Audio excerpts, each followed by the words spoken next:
Franco, there's been a fair bit of criticism aimed at the back three in terms of just being exposed out wide defensively and perhaps with the high ball. I mean, how do you respond to just that criticism that's gone perhaps their way?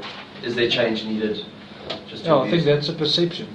If you look at the detail and we work with it every day, then that's a perception that actually is wrong. If you see that how much the ball has been dropped by other teams and by predecessors, you'll see that it's not much more than we've been doing. In fact, I think we've been really working hard at it, and generally there's a big improvement on it.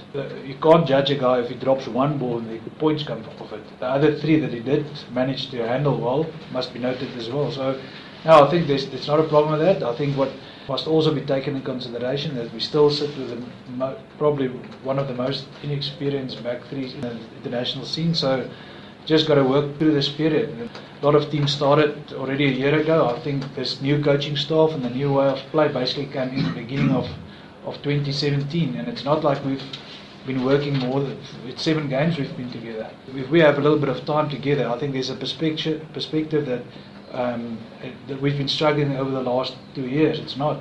Our prep for the next step only started in 2017. That's since this coaching staff and this group has been together. And since we've started selecting players that only plays in South Africa, we haven't played 30 tests. So we decided, Coach Alistair decided to say, look, for us to be competitive in the World Cup in 2019, there's certain things that must happen. We must develop players or bring more players through so that we are spoiled for selection back then. I think it's a policy that New Zealand followed in 2004, 2006. From there onwards, when they started having 40 players which they could swap in at any stage, and then that became the trend for World Rugby. We need more players in every role with enough experience, so on the day we have the best guy out there. We started over in 2017.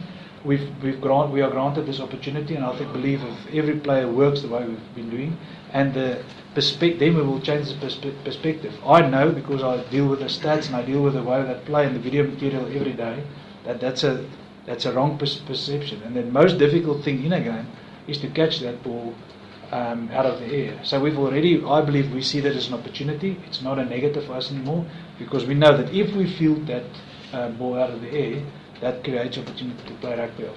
But previously it was just they must just not get it off there. Our mindset is now, if we get it, we're going to play rugby with it. So that's an opportunity, and we hope that they give us a lot of eyeball so that we know that if we can manage that properly, we're going to score more tries. And that is how we're going to approach it, and how we're going to develop the players' mindset around it.